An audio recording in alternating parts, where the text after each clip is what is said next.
नमस्कार दोस्तों, मेरा नाम रूबी पारेख और हर बार कुछ ना कुछ सवाल हम आपसे करते ही रहते हैं, लेकिन आज एक और सवाल। क्या आप एम्बेसी यानी दूतावास के बारे में जानते हैं कि क्या होता है? आई एम श्योर आपने कभी ना कभी सुना जरूर होगा। तो एम्बेसी वो जगह या बिल्डिंग है जो किसी एक देश में दूसरे देश को रिप्रेजेंट करती है, जैसे इंडिया में अमेरिका की एम्बेसी और अमेरिका में इंडिया की एम्बेसी। लेकिन इसकी जरूरत क्या है? तो देखिए, ये तो हम जानते ही हैं कि कोई भी देश अकेले सरवाइव नहीं कर सकता, भले ही कितना ही डेवलप्ड क्यों ना हो। देशों को आपस में तालमेल बनाकर चलना ही होता है ताकि उनके बीच बिजनेस, पॉलिटिक्स और कल्चरल थॉट्स और इश्यूज को आसानी से डिस्कस किया जा सके, और इसलिए एम्बेसी बनाई जाती है। इनमें जो ऑफिसर्स काम करते हैं उन्हें एम्बेसडर यानी राजदूत कहा जाता है, जो अपने देश की हर बात और हर मसले पर दूसरे देश से संवाद करते हैं, मीटिंग्स करवाते हैं, उस देश में रह रहे अपने नागरिकों की मदद करते हैं, और इस तरह एम्बेसडर और एम्बेसी दो देशों के बीच एक पुल की तरह काम करते हैं। वैसे इंडिया में लगभग 100 फॉरेन एम्बेसीज और 136 कॉन्सुलेट्स हैं, और पूरी दुनिया में इंडिया के लगभग 89 एम्बेसीज और 108 कॉन्सुलेट्स मौजूद हैं। आपको बता दें कि एम्बेसी कंट्री की कैपिटल सिटी में होती है, जबकि कॉन्सुलेट कंट्री की किसी और मेन सिटी में होता है। अब आपको ये तो समझ आ ही गया होगा कि इंडियन एम्बेसी की जॉब बहुत ही रेप्यूटेड और रिस्पॉन्सिबिलिटीज वाली होती है। तो ऐसे में अगर आप भी इंडियन एम्बेसी में जॉब करना चाहते हैं तो ये वीडियो आपके लिए है, क्योंकि इस वीडियो में आज हम बताने वाले हैं कि कैसे आप इंडियन एम्बेसी में एम्बेसडर बन सकते हैं, कैसे सब ऑर्डिनेट जॉब के लिए अप्लाई किया जा सकता है, कैसे आप लोकल जॉब्स के लिए अप्लाई कर सकते हैं, और कैसे लैंग्वेज रिलेटेड जॉब्स के लिए अप्लाई किया जा सकता है। यानी इंडियन एम्बेसी में 4 तरह की पोजीशंस के लिए आप किस तरीके से तैयार हो सकते हैं। ये जानने के लिए आज के इस वीडियो को पूरा जरूर देखिएगा। तो चलिए शुरू करते हैं, और सबसे पहले जानते हैं कि इंडियन एम्बेसी में एम्बेसडर कैसे बना जा सकता है। एम्बेसडर बनने के लिए आपको IFS ऑफिसर बनना होगा, जो इंडियन मिशंस अब्रॉड की एक्टिविटीज और एडमिनिस्ट्रेशन के लिए अथॉरिटी होते हैं और गवर्नमेंट की फॉरेन पॉलिसीज को एग्जीक्यूट करने का काम करते हैं। एक IFS ऑफिसर को इंडियन एम्बेसीज और मिशंस अब्रॉड पर पोस्टेड किया जा सकता है, और उन्हें UN, यूनेस्को, वर्ल्ड बैंक और SAARC यानी कि SAARC जैसे इंस्टीट्यूशंस पर भी अपॉइंट किया जा सकता है। इसके अलावा इंडिया में उन्हें पासपोर्ट एंड वीजा ऑफिसर्स की पोस्ट भी मिल सकती है, और इस तरीके से एक IFS ऑफिसर के करियर का 2/3 हिस्सा तो अब्रॉड में ही बीतता है, और 1/3 नई दिल्ली में मिनिस्ट्री ऑफ एक्सटर्नल अफेयर्स के हेडक्वार्टर्स में। IFS ऑफिसर बनने के लिए आपको UPSC civil service examination clear करना होगा, जिसकी 3 स्टेजेस होती है, प्री, मेंस और इंटरव्यू। इसमें सिलेक्ट होने वाले कैंडिडेट्स को कई लेवल्स पर ट्रेनिंग दी जाती है, जैसे LBSNAA यानी Lal Bahadur Shastri national academy of administration में 3 मंथ की training, foreign service institute new Delhi में 1 साल की एडिशनल ट्रेनिंग, उसके बाद मिनिस्ट्री ऑफ एक्सटर्नल अफेयर्स के किसी डिवीजन के साथ 6 महीने की ऑन द जॉब ट्रेनिंग, और उसके बाद 3rd सेक्रेटरी यानी लैंग्वेज ट्रेनी के तौर पर इंडियन मिशन पर अलोकेट किया जाता है।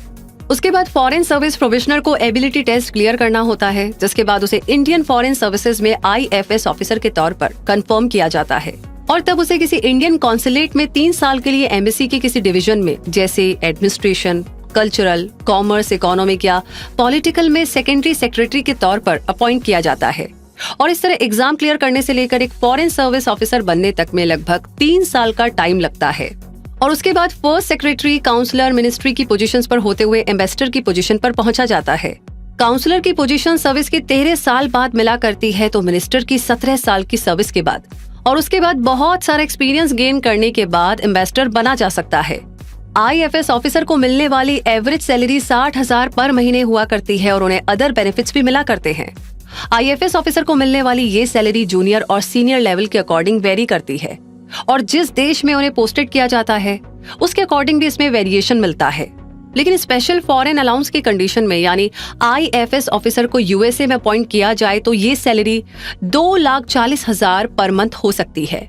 इसी तरह अगर आप मिनिस्ट्री ऑफ एक्सटर्नल अफेयर्स में सबऑर्डिनेट सर्विसेज जैसे ASO यानी असिस्टेंट सेक्शन ऑफिसर की पोस्ट के लिए अप्लाई करना चाहते हैं, तो आपको SSC CGL एग्जाम क्लियर करना होगा।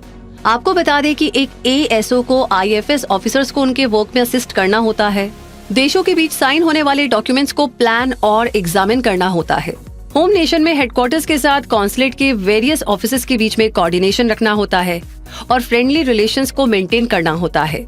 वैसे इस पोस्ट के लिए एग्जाम देने के लिए आपके पास किसी भी डिसिप्लिन में बैचलर डिग्री होना जरूरी है, और आपकी उम्र 20 से 30 साल तक होनी चाहिए।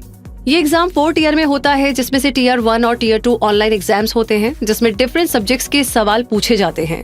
टीयर 3 डिस्क्रिप्टिव पेपर होता है जो ऑफलाइन होता है और टीयर 4 क्वालिफाइंग नेचर का ऑनलाइन एग्जाम होता है जिसमें कंप्यूटर एफिशिएंसी टेस्ट या डेटा एंट्री स्किल टेस्ट होता है। टीयर 1, 2 और 3 के बेस पर मेरिट लिस्ट बनती है और सिलेक्टेड कैंडिडेट्स को ASO की पोस्ट पर ज्वाइनिंग दी जाती है। ज्वाइनिंग टाइम पर कोई इमीडिएट ट्रेनिंग नहीं हुआ करती है, लेकिन अगर फॉरेन पोस्टिंग हो तो कंपलसरी 30 डेज ट्रेनिंग होती है, जिसके साथ साथ फॉरेन लैंग्वेज प्रोफिशिएंसी टेस्ट भी क्लियर करना होता है। एक ASO को मिलने वाली इनिशियल सैलरी 60,000 रुपए पर मंथ होती है, जो फॉरेन कंट्रीज पोस्टिंग में 2 लाख पर मंथ तक भी दी जा सकती है। बेसिक पे के अलावा ASO को अकोमोडेशन, TA, DA और HRA जैसे कई सारे बेनिफिट्स भी मिलते हैं। तो चलिए, ये तो हुआ ASO बनने का प्रोसेस। लेकिन अगर आप इंडियन एम्बेसी में लोकल स्टाफ की तरह हायरिंग चाहते हैं तो इसके लिए ऐसे लोकल सिटीजन्स को प्रेफर किया जाता है जिनके पास इंटरनेशनल रिलेशंस में डिग्री हो, जो इंग्लिश लैंग्वेज और लोकल लैंग्वेज में फ्लुएंट हो। ऐसा स्टाफ एम्बेसी के डिफरेंट डिपार्टमेंट्स में जैसे commercial, counsellor, ambassador office etcetera में वर्क करता है। जैसे एम्बेसी ऑफ इंडिया में कम्युनिटी वेलफेयर क्लर्क की जॉब के लिए रिक्वायरमेंट्स देखें तो बैचलर डिग्री, वोकेशनल ट्रेनिंग और वर्क एक्सपीरियंस के अलावा कंट्री के अकॉर्डिंग रिक्वायर्ड लैंग्वेज पर कमांड होनी चाहिए। Excellent communication and interpersonal skills होनी जरूरी है। MS ऑफिस सूट को यूज करने में एक्सीलेंट प्रोफिशिएंसी हो और जनरल IT स्किल्स पर कमांड हो। इसके अलावा मल्टीटास्किंग, क्रिएटिव, इनोवेटिव, ऑर्गेनाइज्ड और रिजल्ट ओरिएंटेड टीम प्लेयर इस पोजीशन के लिए सूटेबल होते हैं। इस तरह की जॉब के लिए आप वैकेंसी निकलने पर अपना CV सबमिट करके आ सकते हैं या मेल के थ्रू भी अप्लाई कर सकते हैं। लोकल स्टाफ की सैलरी में बहुत वेरिएशन मिलता है जो उनके डिफरेंट डिविजन्स में वर्क पर बेस्ड होता है, और अगर वो दूसरी कंट्री में अपॉइंट हो तो उस कंट्री के अकॉर्डिंग ये बहुत अलग सैलरी पैकेज होता है। फिर भी अंदाजे से बताया जा सकता है कि लोकल स्टाफ की स्टार्टिंग सैलरी 8 से 10,000 रुपए पर महीने हो सकती है। और अब बात कर लेते हैं एम्बेसी में लैंग्वेज जॉब्स की। एम्बेसी में लैंग्वेज जॉब्स बहुत ही अच्छी जॉब प्रोफाइल हुआ करती है और दुनिया की लगभग हर एम्बेसी होस्ट कंट्री के लोकल स्टाफ को लैंग्वेज जॉब्स के लिए हायर करती है। अब यूं तो हर एम्बेसी अलग अलग होती है, लेकिन उसके रूल्स में काफी सिमिलैरिटीज हुआ करती है। इसलिए अगर आप किसी भी एम्बेसी में लैंग्वेज जॉब करना चाहते हैं तो कम से कम बैचलर डिग्री और रिलेटेड फील्ड में एक्सपीरियंस आपके पास होना चाहिए। इसके अलावा आपकी जॉब के अकॉर्डिंग क्राइटेरिया डिसाइड होता है, जिसमें इंटरनेशनल रिलेशंस में मास्टर्स डिग्री भी रिक्वायर्ड हो सकती है, तो IT प्रोफेशनल्स की डिमांड भी हो सकती है। इस तरह की जॉब्स लिमिटेड हुआ करती हैं और ये परमानेंट और टेम्पररी दोनों पोजीशंस पर होती है।